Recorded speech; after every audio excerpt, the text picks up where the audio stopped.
Bonsoir à tous. Donc la Bibliothèque publique d'information est ravie de vous accueillir ce soir pour cette première table ronde de ce cycle Einstein 100 ans après, cycle sur lequel nous avons travaillé avec Aurélien Barraud, un conseiller scientifique. Donc cette table ronde, vous le voyez dans la plaquette, ce cycle se décline en 3 tables rondes autour de la théorie de la relativité générale d'Einstein. Théorie qui a été, mais nos invités le reprendront, donc théorie qui a été théorisée, vous m'excuserez, c'est l'émotion. Il y a 100 ans maintenant et qui revient dans l'actualité puisque des ondes gravitationnelles ont été mesurées et le papier a été publié en février de cette année. Donc ce soir, nous recevons Laurent Sacco qui nous fait le plaisir de modérer cette table, journaliste à Futura Science. Et comme intervenant, que Laurent vous représentera plus en avant, Richard Taillet et Jean Eisenstedt. Donc maintenant, je vais passer la parole à Laurent qui vous présentera le déroulé de la table ronde et les moments prévus de débat avec le public. Je vous invite dès maintenant à penser à revenir à la bibliothèque, puisque nous avons préparé une table de valorisation avec bien entendu les ouvrages des invités de ce soir, mais aussi d'autres ouvrages, et à consulter notre site web où des collègues ont monté tout un dossier pour vous présenter la théorie de la relativité générale, voilà, de façon simple et avec des vidéos. Merci à tous, à plus tard. Alors oui, alors, bonsoir à tous, merci d'être venus.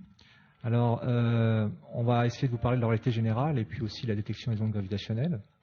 Alors, il y a à peu près un siècle, effectivement, une des plus grandes aventures intellectuelles qu'a entrepris la science, je pense, est arrivée à terme. Et Albert Einstein a mis un point final à sa théorie que beaucoup, je crois, de scientifiques considèrent comme l'un des son chef-d'œuvre, la théorie de la relativité générale. Donc, on a fêté le centenaire puisqu'il a fait ça à fin de l'année 1915, donc on a fêté ça l'année.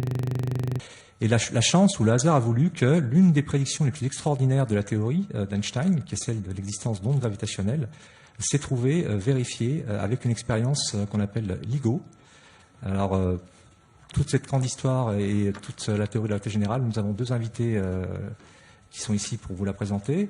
Donc, il y a à ma droite Richard Taillet, qui est enseignant-chercheur à l'Université de Savoie. Il est aussi membre du laboratoire de physique théorique d'Annecy. Et Richard travaille sur la matière noire et les rayons cosmiques. Il est aussi très soucieux de l'enseignement et de la vulgarisation scientifique. Il a un très grand succès sur Internet avec des cours de physique qu'il a mis sur YouTube, qui sont vraiment excellents, je vous les recommande.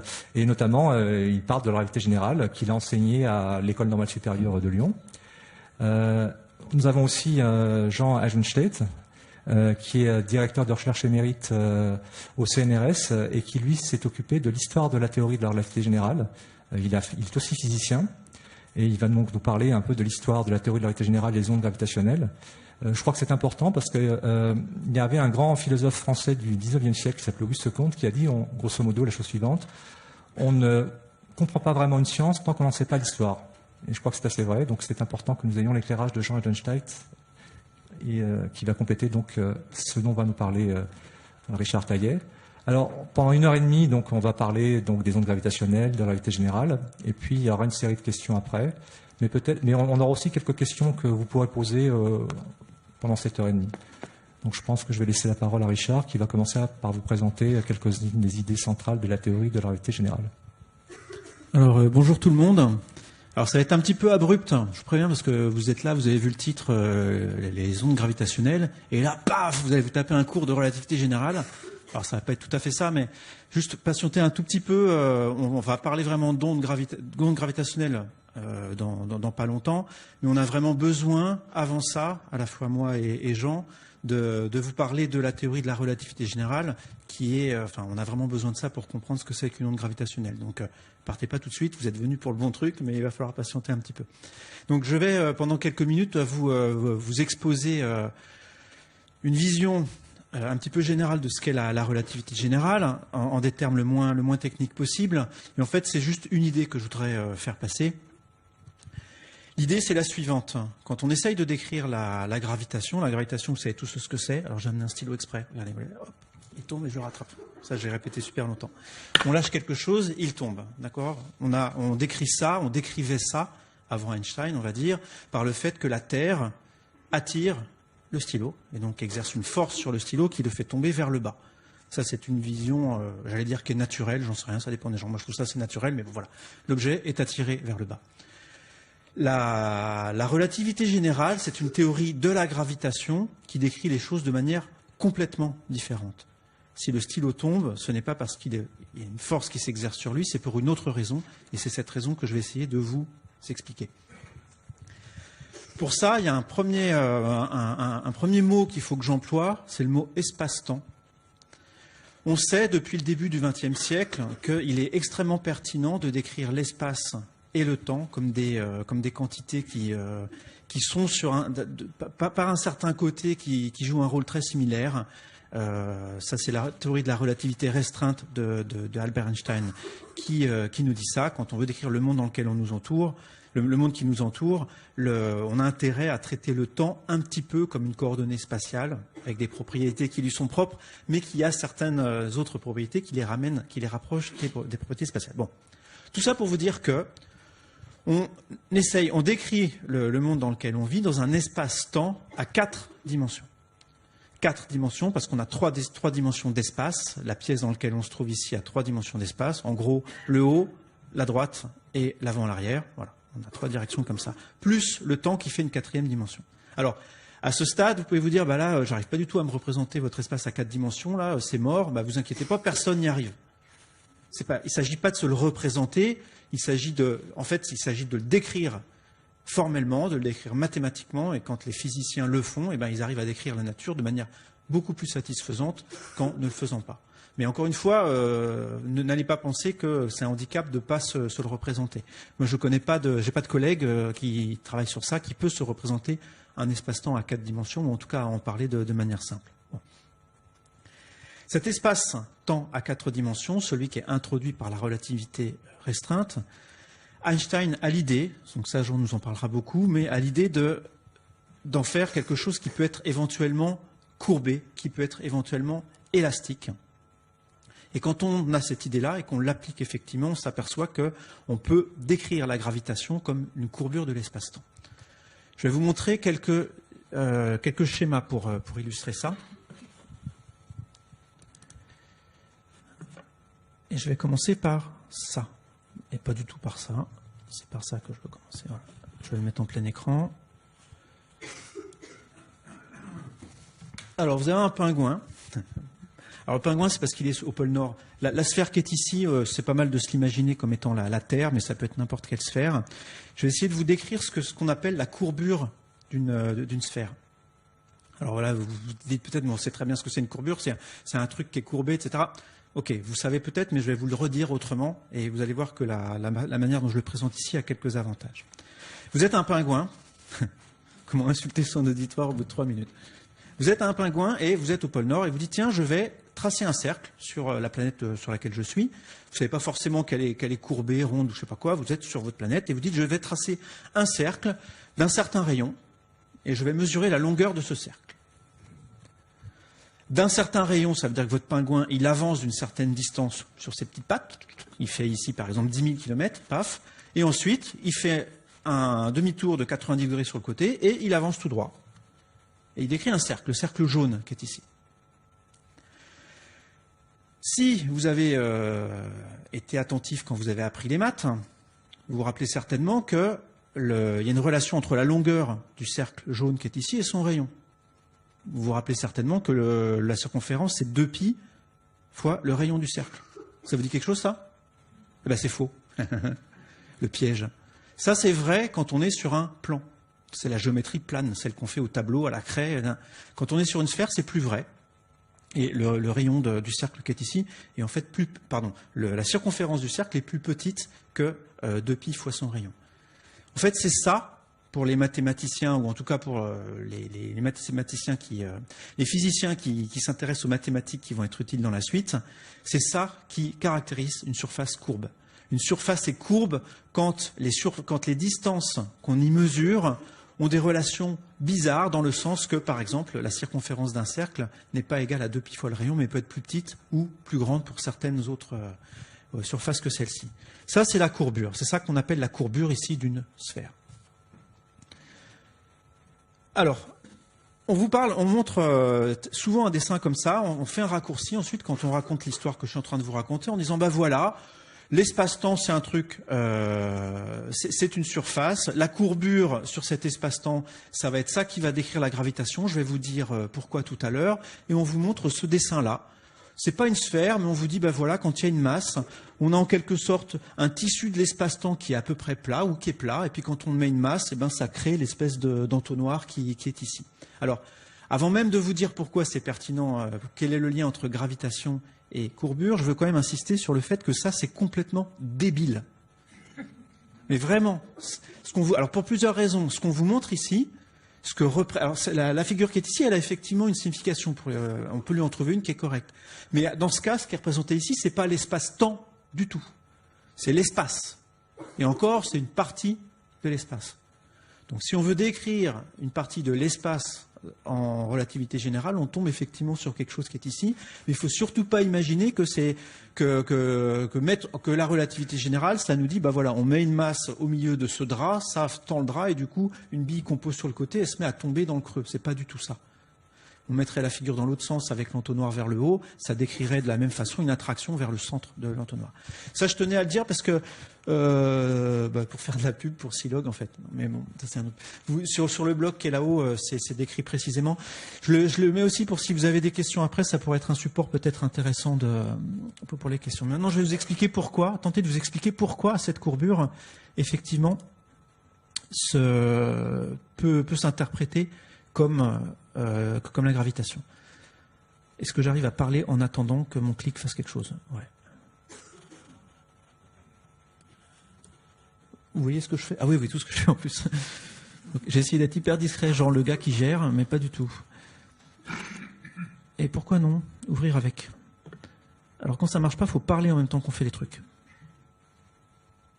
Non, mais il veut pas. Ok, je vais l'ouvrir avec autre chose. Là, il y a un technicien qui est en train de paniquer. Là-bas, mince, ça marche pas. Ok, on va essayer comme ça.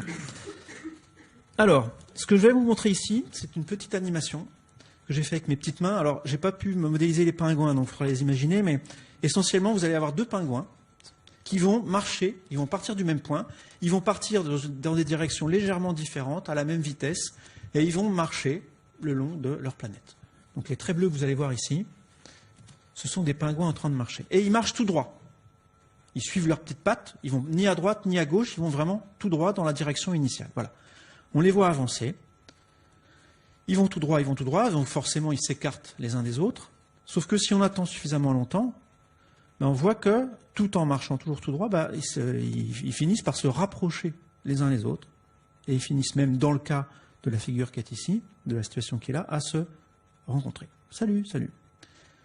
Là, les deux pingouins, ils ont vraiment marché tout droit, tous les deux. Ils sont partis dans des directions différentes et ils ont fini par se rejoindre l'un l'autre. S'ils devaient raconter l'histoire de ce qui est arrivé, les deux pingouins racontent la même histoire. Il y en a un qui dit, je suis allé par là-bas, j'ai vu l'autre partir dans cette direction-là, puis d'un coup, paf, il m'est arrivé dessus. Le deuxième pingouin dit la même chose.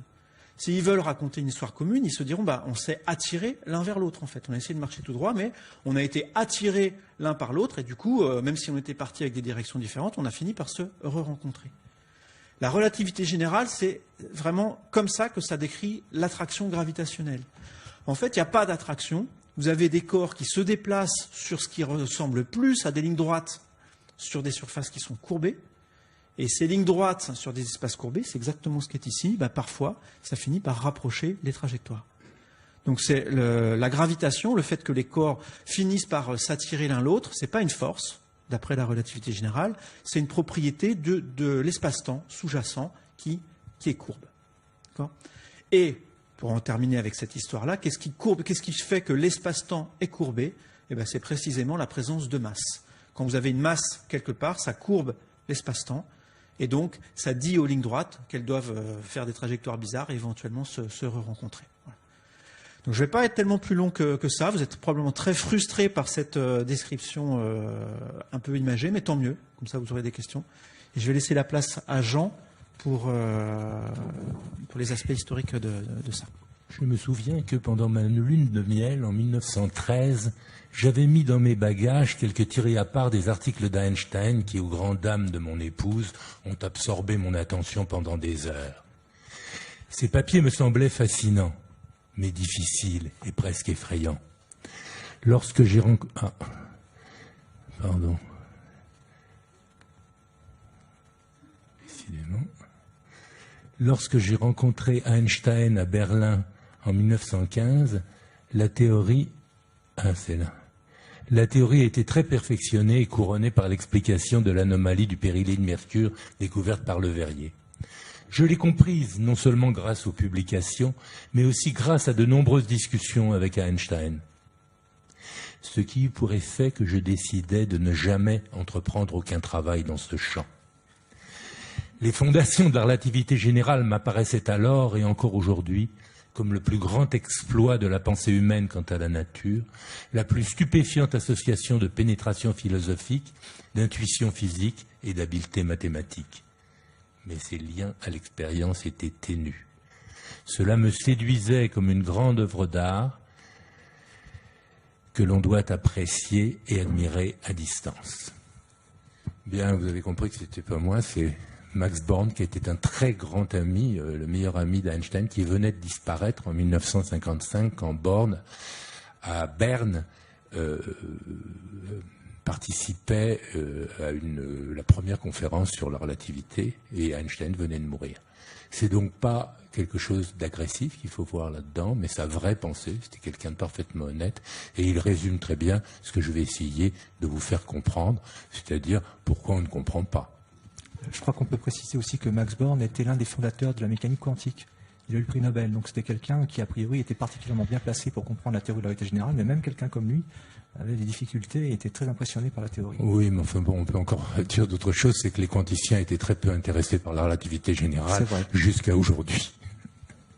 Bien. La relativité générale aujourd'hui. Aujourd'hui, tout à fait autrement, ça marche, n'est-ce pas? Au-delà des années 60, émerge un nouveau champ, l'astrophysique relativiste. La relativité générale, qui jusqu'alors n'avait eu pour champ que le champ newtonien, c'est-à-dire les planètes, le Soleil, avec des tests, j'insisterai là-dessus, extrêmement faibles, ce sont des champs gravitationnels forts. Et c'est en 1963, je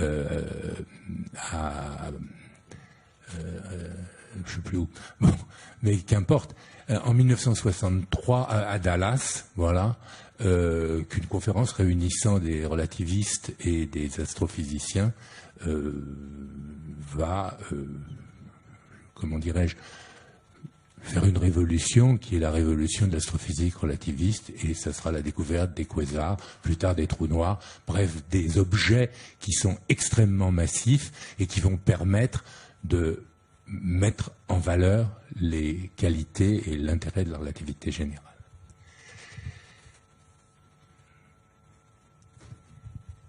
« 1912, Planck vient voir Einstein à Prague, justement, où il lui propose de travailler à Berlin. Et Einstein, en effet, sera à Berlin à partir des années 15. Et il lui dit... Tout est désormais si bien en place. La relativité est restreinte. La relativité restreinte, il n'y a pas de gravitation, n'est-ce pas? Et c'est juste la théorie qui remplace celle de Galilée, l'addition des vitesses, et dans laquelle il y a la vitesse de la lumière. Et c'est ça qui change tout. La vitesse de la lumière, n'est-ce pas? Ça va être le cône, je vais en parler tout à l'heure. Je préfère vous mettre en garde en tant que vieil ami expérimenté. Pour commencer, vous n'y arriverez pas, n'est-ce pas? Et même si vous y arrivez, personne ne vous croira. Bon, vous voyez, on en était. Einstein avait une tête de cochon, et donc il a continué à travailler pendant des années, jusqu'en 1915, où la théorie a fini par se développer et que les équations de champ sont arrivées à terme et à expliquer, j'en parlerai plus tard, le périhélie de mercure. Alors ça, c'est l'histoire de la relativité générale pendant 50 ans. Depuis 1915, en fait ça commence en 1907 pour être précis, mais enfin c'est en 1915 que les équations de champ arrivent. Et comme vous voyez, ça ce sont des publications en pourcentage des publications en physique, 2,5%. d'après Physical Abstract. Et vous voyez une courbe qui montre à quel point la relativité générale a eu du mal à vivre pendant toute cette période. Puisque, en 1919, j'en parlerai, ce sera la gloire d'Einstein, la déviation de la lumière, et la vérification qui se fera au Brésil en particulier. Et puis ensuite, vous voyez la dégringolade de l'intérêt des gens, comme Born l'avait prévu, et ça va durer jusqu'aux années 50, 60, 70. En fait, la relativité générale, pendant toute cette période, va vivre une crise extrêmement pénible qui va finalement se délier dans les années 60, 70, sinon même 80. D'une certaine manière, la relativité générale telle que on vient de vous l'expliquer, n'existe qu'à partir vraiment, c'est-à-dire où on a vraiment vu la courbure, ce qu'on appelle la topologie, c'est-à-dire une structure qui n'est plus une structure plane, n'est-ce pas? C'est ça le problème, c'est qu'on ne peut pas dessiner sur une feuille de papier ce qui se passe. Et donc on ne peut pas l'imaginer. Et en fait, les gens jusqu'alors avaient une vision encore newtonienne, je dirais néo-newtonienne, de la relativité générale. Et c'était pas son essence. Son essence, ce sera simplement, à partir des années 60, 70, 80, enfin aujourd'hui, une vision vraiment riemannienne, c'est-à-dire avec une géométrie complètement différente qu'on vient de vous exposer rapidement. Et ça, c'était pas une chose très simple à penser. Alors la solitude, la grande solitude des relativistes à cette époque, n'est-ce pas? Peter Bergman, que j'ai d'ailleurs connu, qui était un élève d'Einstein, vous voyez, vous n'avez qu'à savoir ce que faisaient vos 6 meilleurs amis, et vous saviez tout ce qui se passait en relativité générale. Il exagère un peu, mais c'est à peu près ça. Alors, comment se construit la théorie? Bon, c'est d'abord une théorie relativiste de la gravitation, c'est-à-dire que on a la relativité restreinte avant, c'est-à-dire l'importance de C, on n'est plus dans Galilée, on n'est plus dans Newton, on n'ajoute plus les vitesses, que ce soit les vitesses matérielles ou les vitesses de la lumière, de la même manière. Le problème, c'est que la vitesse de la lumière est limitée, elle est toujours égale à C dans le vide. Et ça, c'est incompatible avec Galilée. N'est-ce pas? Parce que quand on ajoute, on met un faisceau sur un train ou sur une fusée, c'est toujours C. N'est-ce pas? Et ça marche pas lorsqu'on ajoute les vitesses. C plus V égale C. Et ça, c'est la théorie, ce sont les équations de Lorentz, c'est-à-dire que ça change absolument tout.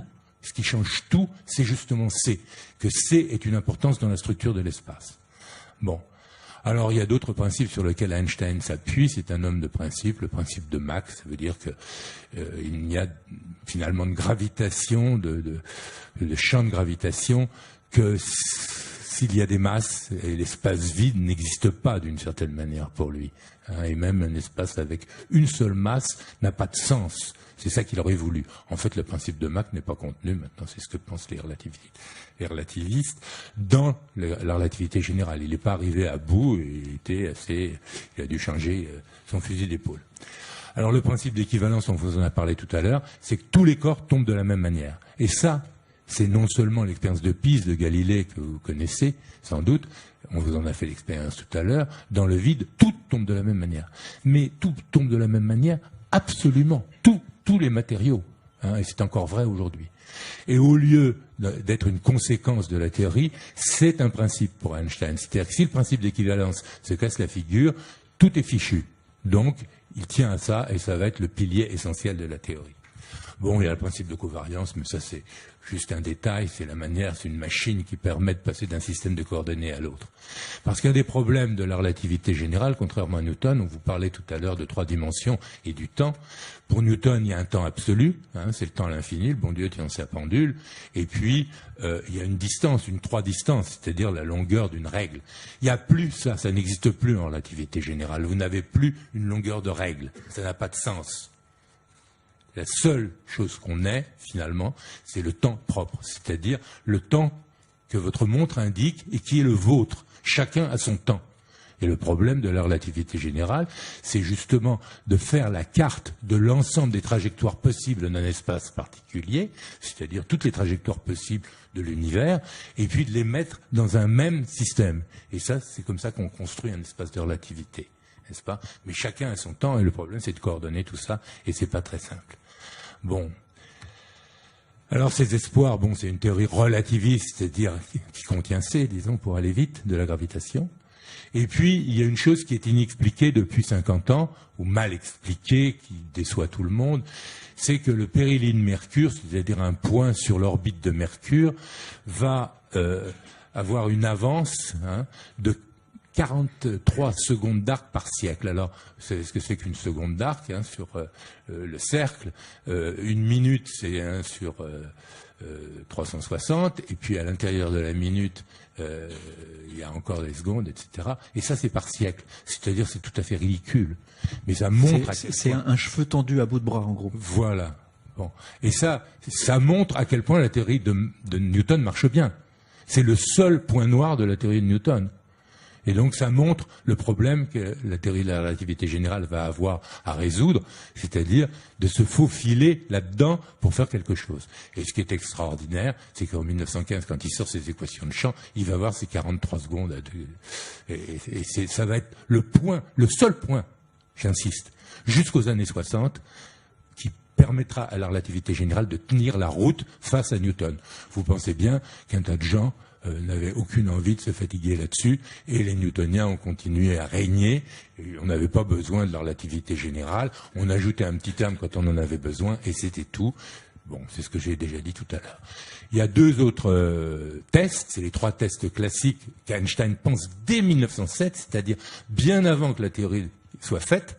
Il a déjà cette idée. Donc le périhélie, ça lui a servi de repère. Deuxièmement, la déviation des rayons lumineux, c'est-à-dire que les rayons lumineux, contrairement à la manière dont on voit les équations de Newton, n'est pas soumise à la gravitation. Pour lui, oui, il y a une courbure. Et ça ne sera vraiment mesuré qu'en 1919. Ça sera contesté ensuite, j'y reviendrai.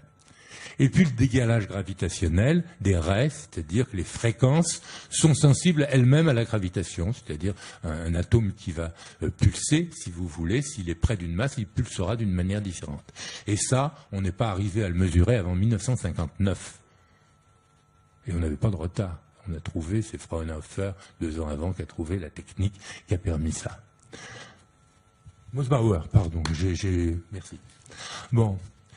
Donc des tests très faibles, et ça, c'est le grand problème de la théorie. Bon, ça, c'est 1919, c'est l'image de l'expédition de 1919 qui s'est faite en 2 points, une fois au Brésil, et puis à Principe en Afrique. Mais c'est au Brésil que le temps était le meilleur, et en effet, on est sorti de là avec quelque chose qui semblait être tout à fait cohérent avec les théories, mais qui a été ensuite discuté longtemps. Ça tenait, mais ça tenait pas terriblement bien, en fait. Bon, ça, c'est l'expérience de Pau-Dremka, 1959. C'est le moment où, pour la première fois, on a eu une expérience qui a permis de détecter le décalage des raies sur 10 mètres à Harvard. Et ça, c'est l'expérience de Pau-Dremka qui s'est faite. Et là, ça a été un virage. Les gens ont soupiré. Voilà, vous voyez, Schild, qui est un relativiste, il a découvert la Lune. Voici les jours excitants de la théorie de la gravitation d'Einstein, sa théorie générale, est passée du royaume des mathématiques à celui de la physique. On croirait la Bible, n'est-ce pas? Après 40 ans de contrôle astronomique maigrement parsemé, c'est pas très bien traduit, nouvelles expériences terrestres sont possibles et sont projetées. En fait, il y en aura fort peu. Très difficile. Alors, quelles sont les difficultés de la relativité générale? Parce que c'est ça le point fondamental.